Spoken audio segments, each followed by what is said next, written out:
Salary में 400% इजाफा, क्या विधायकों की सैलरी बढ़नी चाहिए? आशुतोष जी, हम सीधा सवाल आपकी प्राथमिकताओं पर अब करना चाहते हैं। 4 लाख की गाड़ी पहले मिलती थी, अब 12 लाख की।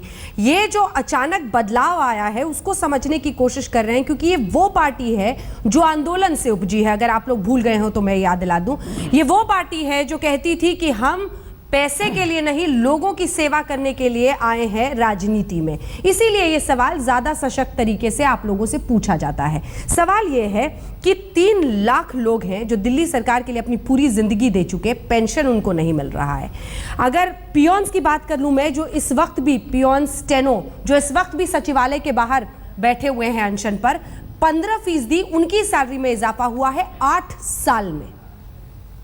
फिर कैसे जस्टिफाई करेंगे सर आप इसको? नहीं, देखिए अंजना जी, मुझे लगता है कि आप लोग थोड़ा फैक्ट को मैं ये नहीं कहूंगा डिस्टॉर्ट कर रहे हैं, लेकिन चीजों को पर्सपेक्टिव में नहीं रख पा रहे। आपने कहा कि 4 लाख की गाड़ी लेते थे, 12 लाख की गाड़ी लेंगे। ये लोन है, जो एमएलए वापस कर पाएगा कर्ज वही लेगा, जो नहीं कर पाएगा, जिसकी हैसियत नहीं होगी, वो 12 लाख की गाड़ी नहीं लेगा। ये लोन है। कृपया अपने दर्शकों को ये बताइए कि ये उनकी सैलरी में नहीं जुड़ रहा है, ये लोन है। ये लोन है 4 लाख से बढ़ा के 12 लाख किया गया है कि अगर कोई अफोर्ड कर सकता है, बिल्कुल लोन है। ये फैक्ट बीजेपी वाले नहीं बताएंगे आपको, या कांग्रेस वाले नहीं मैं आपको बता रहा हूं कि लोन है जिसको विधायक को दोबारा वापस करना पड़ेगा। दूसरी बात मैं कहना चाहता हूं कि गोवा के अंदर एक विधायक की बेसिक सैलरी है 90,000 रुपए।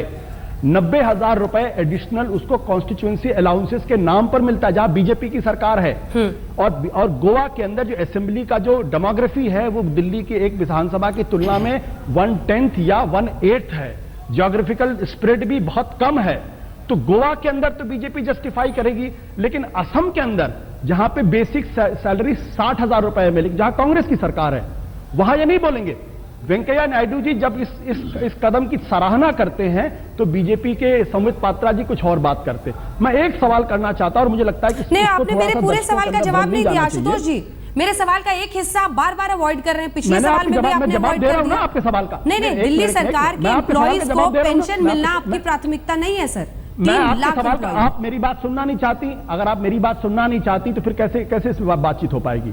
जी बोलिए। मैं यही कहना चाहता हूं कि जो पेंशन की बात आपने की, वो कौन से कर्मचारी? वो एमसीडी के कर्मचारी जिनको तनख्वाहें भी नहीं, पेंशन भी नहीं मिली है। वो एमसीडी क्या वहां पे बीजेपी है? क्या वो इस बारे में बताएगी कि उसने एमसीडी को दिवालिया क्यों किया और वहां के लोगों को पैसा क्यों नहीं मिल रहा?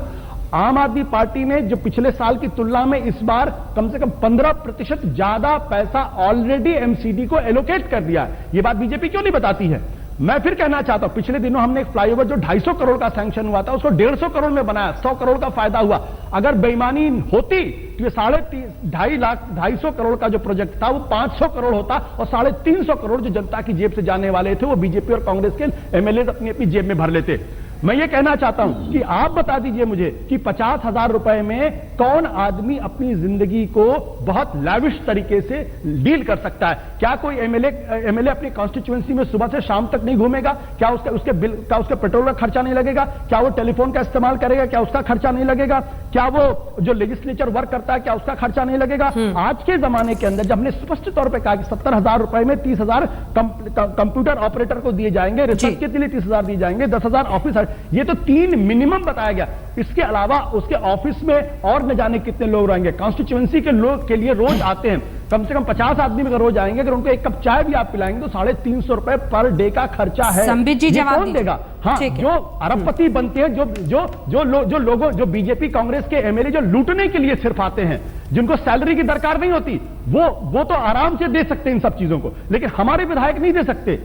हमारे विधायक बिल्कुल नहीं दे सकते। तो मिनिमम मैं आ सकता हूं, मैं बहुत देर से सुन रहा था। संबित जी से जवाब ले लें आशुतोष जी। चाहिए बीजेपी कांग्रेस के एमएलए कभी सवाल का जवाब क्यों नहीं देते हैं कि 5 साल पहले तो वो टुटैया पे घूमते हैं, 5 साल के बाद अंजना जी, ये उल्टा चोर कोतवाल को डांटने वाली बात हो रही है। ये किसका पैसा है? 400% सैलरी बढ़ा दिया और सारा सवाल जवाब मुझसे ही पूछ रहे हैं। कांग्रेस के लोगों से पूछिए कि आखिर राजकुमार चौहान जी 1000 करोड़ के मालिक कैसे बन गए? कहां से आए? उनके सोर्स ऑफ इनकम क्या था?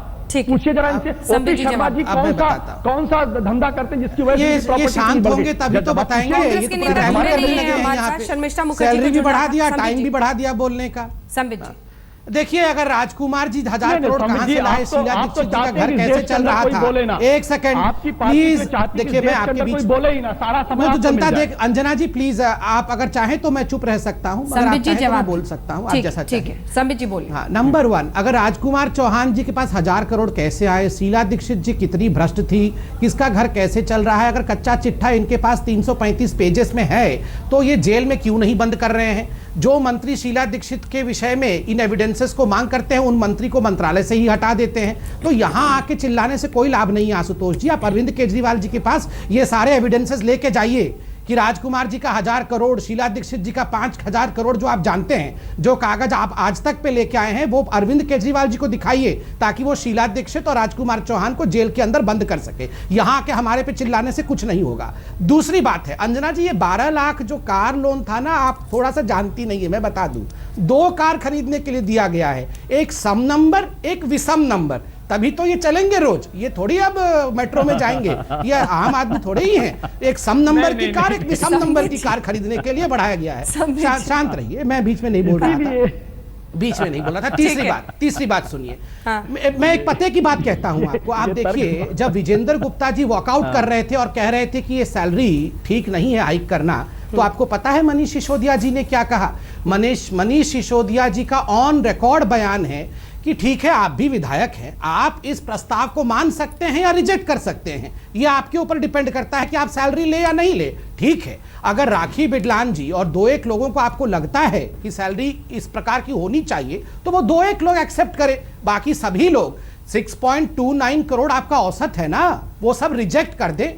ये संदेश भेजे, खुद मनीष सिसोदिया जी ने ऑन रिकॉर्ड कहा हुआ है। और जहां तक राखी जी का आपने एग्जाम्पल दिया, मैं आज तक भी उस डिबेट में था जहां एक स्कॉर्पियो गाड़ी उनको बर्थडे गिफ्ट में मिली। आप बताइए, हम में से कितने लोगों को स्कॉर्पियो गाड़ी बर्थडे गिफ्ट में मिल जाता है? तीसरी बात, मैं ऑन रिकॉर्ड लेके बैठा हूं जनाब, आपके एक एमएलए ने क्या कहा है पता है सैलरी क्यों बढ़ना चाहिए? उसने कहा है हम लोगों को शादियों में जाना पड़ता है, हम लोग शादी में क्या गिफ्ट दें, पूरी सैलरी गिफ्ट में ही खर्चा हो जाता है।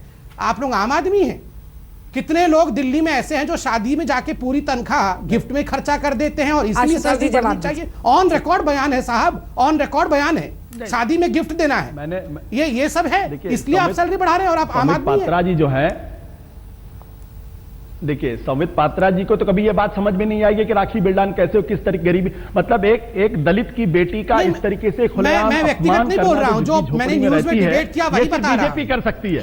एक राजीव धिंगान जो एक दलित का बेटा है, उसको बीजेपी उसी तरीके से बदनाम बेइज्जत करती है जैसे अरुण जेटली जी विधानसभा के अंदर, लोकसभा के अंदर दलित और मुस्लिम कार्ड खेलने की कोशिश मत करिए। दलित विरोधी पार्टी इस तरीके की तर्क देगी तो ये राखी बिरलान को बेइज्जत और बदनाम करने का काम बीजेपी करती रहेगी, दलितों के खिलाफ ये रही हमेशा। अंजना जी, यहाँ पे राखी बिरलान या किसी दलित को कहां बदनाम किया गया? ये किस प्रकार से डिबेट चल रहा है?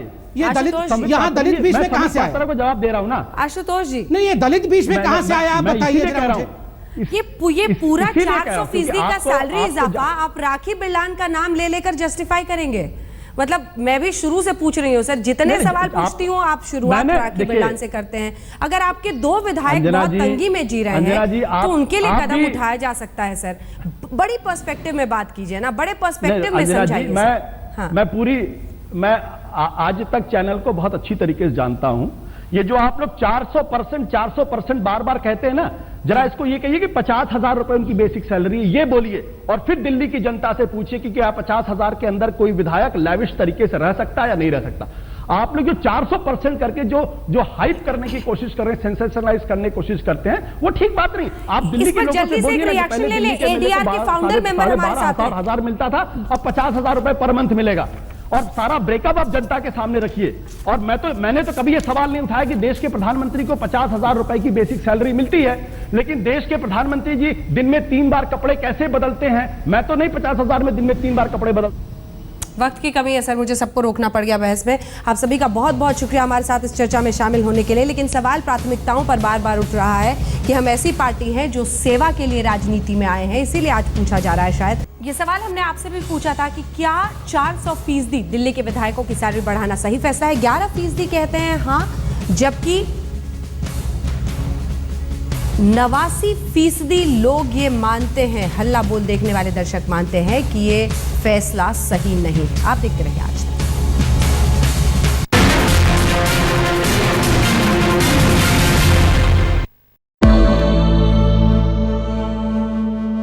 बुलेटिन की शुरुआत इस वक्त की बड़ी खबर के साथ। अब से कुछ ही देर पहले प्रधानमंत्री मोदी का विमान अराकोडम नेवल बेस में उतरा है और यहां से उन्हें चेन्नई के हवाई सर्वेक्षण के लिए ले जाया जाएगा, जिससे प्रधानमंत्री। Hello everybody. So I think most of you in the crowd are in schools now. So you've probably started to think about which college you want to choose, where you want to go to. And we're here to at least